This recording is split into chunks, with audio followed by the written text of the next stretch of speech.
Welcome. இது simply சமையல். நான் உங்கள் ரேகா. எல்லோரும் நலமுடன் இருக்க இறைவனை வேண்டுகிறேன்.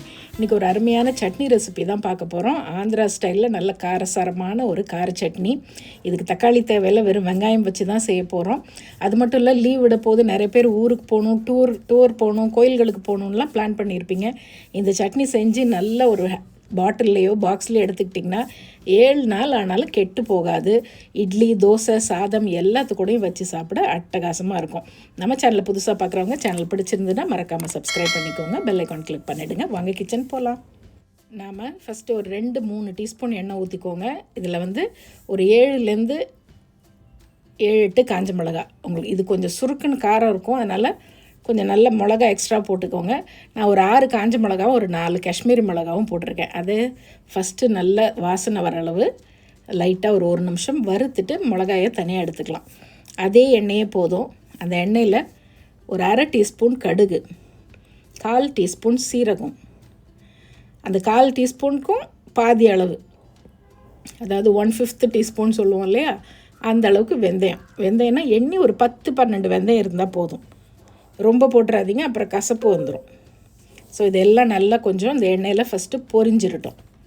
அதுக்கப்புறம் 2 பெரிய வெங்காயம், ஒரு 100 கிராம் சின்ன வெங்காயம். கண்டிப்பாக சின்ன வெங்காயம் போட்டிங்கன்னா இது டேஸ்ட் ரொம்ப நல்லாயிருக்கும். எனக்கு சின்ன வெங்காயம் இல்லை, கிடைக்கல அப்படின்னா நீங்கள் ஃபுல் அண்ட் ஃபுல் பெரிய வெங்காயமே போட்டுக்கலாம். ஒரு சின்ன துண்டு அளவு புளி, கொஞ்சம் புளிப்பு தூக்கலாக பிடிக்குங்கிறவங்க இன்னும் கொஞ்சம் புளி எக்ஸ்ட்ராவாக போட்டுக்கலாம். ஸோ அது கூடவே ஒரு 100 கிராம் சின்ன வெங்காயம், ஒரு 7-8 பல் பூண்டு சாப்பிடாதவங்க பூண்டு மட்டும் அவாய்ட் பண்ணிவிட்டு கூட செஞ்சுக்கலாம். கூடவே 2 பெரிய வெங்காயம் எல்லாம் சேர்த்து மிதமான தீயில் நல்லா வதக்கி விடுங்க.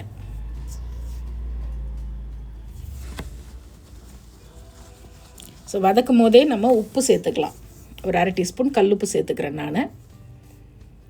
ஸோ உப்பு போட்டு வதக்கும் போது இந்த வெங்காயம் நல்லா சீக்கிரமாக வதங்கி வந்துடும். ஸோ வதங்கி முடிக்கிட்டோம். நல்லா வதங்கினோன்னே இது கொஞ்சம் அப்படியே ஆறட்டும். அதுக்குள்ளே நம்ம என்ன பண்ணலாம், நம்ம ஃபஸ்ட்டு மிளகாயை மட்டும் தனியாக வறுத்து எடுத்தோம் இல்லையா, அதை மிக்சியில் போட்டு நல்ல பொடியாக பண்ணிப்போம். நல்லா பொடிச்சிட்டு வச்சிட்டோம்னா அதுக்கப்புறம் நம்ம வெங்காயம் சேர்த்து அரைச்சிக்கலாம். ஸோ வெங்காயம் நல்லா வதங்கிருச்சு. மிளகாயை நம்ம அரைச்சிட்டு வந்துடலாம். இதுக்கு தண்ணியே நீங்கள் சேர்க்க வேண்டாம். ஸோ ஃபஸ்ட்டு மிளகாய் அரைச்சிட்டு வந்துடலாமா. அரைச்சிட்டு இப்போ வதக்கி வச்ச இந்த வெங்காயம், புளி, உப்பு, அந்த கடுகு, சீரகம், கொஞ்சம் வெந்தயம் போட்டோம் இல்லையா, அதோடு சேர்த்து அரைச்சிக்கோங்க. இது ஒரு நல்ல டேஸ்ட், ஒரு டிஃப்ரெண்ட்டான டேஸ்ட் கொடுக்கும்.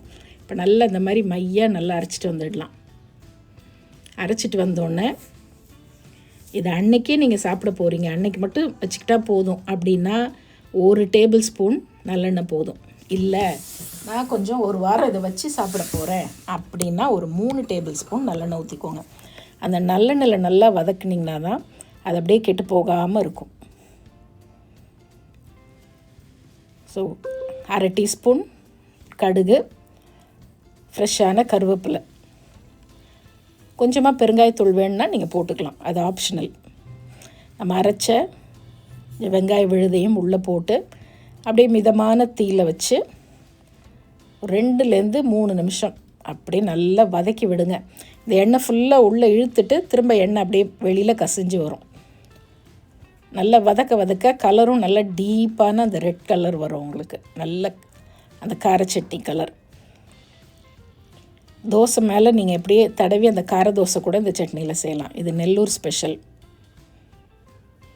பாருங்கள், அப்படி ஓரெல்லாம் எண்ணெய் பிரிஞ்சு வருதா, போதும். இந்த அளவுக்கு வதக்கிட்டால் போதும். ஃப்ளேம் ஆஃப் பண்ணிவிடுங்க. நல்லா ஏர் டைட்டாக க்ளீனாக ட்ரையாக இருக்க ஒரு கிளாஸ் பாட்டிலில் கூட நீங்கள், கிளாஸ் வெசல் எதுவாக இருந்தாலும் பரவாயில்ல, அதில் கூட நீங்கள் ஸ்டோர் பண்ணி வச்சுக்கலாம். ஸோ எப்போ தேவையோ இட்லிக்கு, தோசைக்கு, தயிர் சாதத்துக்கு கூட தொட்டு சாப்பிடுங்க, ரொம்ப அருமையாக இருக்கும். இல்லை ரைஸ்லேயே கூட போட்டு நல்லெண்ணெயோ நெய் ஊற்றி நீங்கள் பிசைஞ்சு சாப்பிட்லாம்.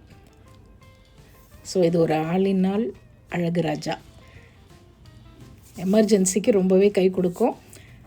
ட்ராவலுக்கு ரொம்ப சூப்பராக இருக்குங்க. ட்ராவல் பண்ணும்போது நீங்கள் ஒரு இட்லி எடுத்துகிட்டு இந்த சட்னி எடுத்துகிட்டு போயிட்டீங்கன்னா அவ்வளோ சூப்பராக இருக்கும்.